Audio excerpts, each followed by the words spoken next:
Bonjour à tous les amis. Alors je sais pas si vous les voyez, ces jolis petits poissons rouges qui se sont reproduits ici dans cet étang. Il n'y en avait que 3 ou 4. Et comme je vous disais, j'ai eu une grosse perte de peut-être 5-6 grosses carpes. Et là maintenant, ça a fait proliférer un petit peu les poissons rouges ainsi que les gardons. Et ça, c'est pas trop moche, hein. Voilà, allez, on va retirer nos prêles américaines parce que c'est une plante semi-aquatique. Mais là, il faut pas non plus qu'il y ait un excès au niveau de l'eau, hein. Alors les amis, bon bah voilà, je pense que vous les voyez un peu mieux. Je vais essayer, regardez le gros là. Je vais essayer de me placer un peu mieux. Ça va peut-être éventuellement être plus intéressant pour vous regarder. Je ne sais pas si vous les voyez. Normalement, il y en a à peu près une vingtaine, ce qui est vraiment pas mal. Alors, regardez là, joli petit poisson rouge là. Ah, c'est agréable. Voilà, c'est un peu comme des gardons. D'ailleurs, vous voyez, il y a un gros gardon également juste à côté, hein. Voilà. Allez, on va parler un petit peu. On va essayer de renseigner un petit peu Alice. Alors, les amis, mes petits décors sont bien mangés. Regardez les petits escargots, là, qui mangent, hein. Ouais, crevettes. Allez. Bon, bah, vous voyez, les petits... les chrysanthèmes, bah, tout va bien au niveau des chrysanthèmes, hein. Regardez, là je les ai repiqués ici, là, et on voit qu'il y a eu un sacré quand même coup de vent, hein. Voilà, mais en tout cas, ça va servir au moins, elles étaient dans la serre, et c'est des pots qu'on avait récupérés l'année passée, jetés à la poubelle bien sûr, hein. Mais bon, est-ce que si on a un hiver assez doux, je les ai mis assez profonds. Et d'ailleurs, je vous invite à planter tulipes, jonquilles, tout ça. J'en ai acheté un petit peu pour décorer éventuellement le jardin un petit peu à l'avant. On verra bien les amis, on verra bien. On fera ça dans quelques jours. Bon les amis, mais avant ça, on va prendre un petit peu de force. On va prendre un petit peu de force avec le muscat. Alors ce qui est bien,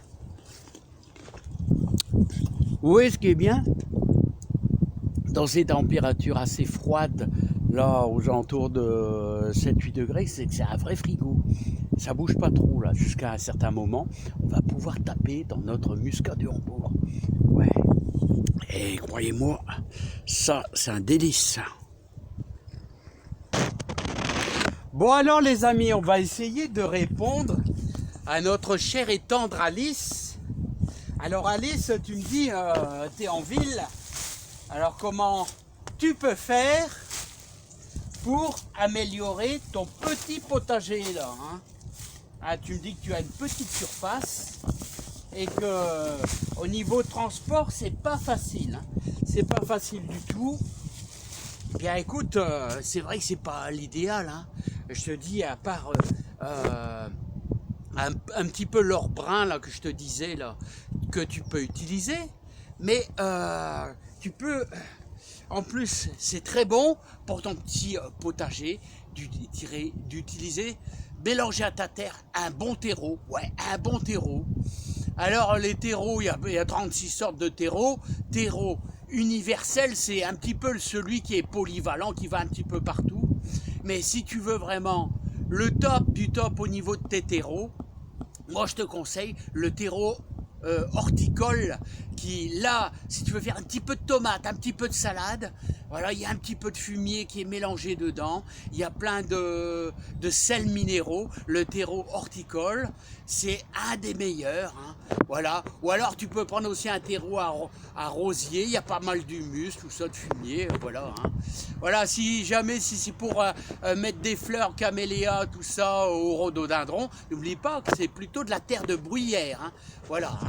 Donc moi je te réponds, je te conseille justement un terreau, genre terreau horticole, hein. Voilà. Ah, c'est pas évident quand on est en ville, hein. Quand on est en ville, c'est franchement pas évident d'obtenir une bonne terre, souvent c'est caillouteux, tout ça, bon, voilà. Donc, un des meilleurs terreaux, n'oublie pas, terreau horticole. Voilà. Alors les amis, pour récolter les feuilles, pour les débutants, rien de tel que ce système-là, voilà, vraiment très utile. Bon, c'est vraiment pour les débutants, ça va super bien, hein. Les feuilles dans le compost, c'est le top. C'est bien sûr l'or des jardins. Voilà Alice, j'espère que je t'aurai aidé un petit peu. N'oublie pas, mais il y a un bon terreau. Voilà, il vaut mieux un bon terreau que les terreaux vraiment bas prix là. Au moins tu auras quelque chose de bon. Tu auras un beau légume là. Ça te donnera un petit avantage de départ.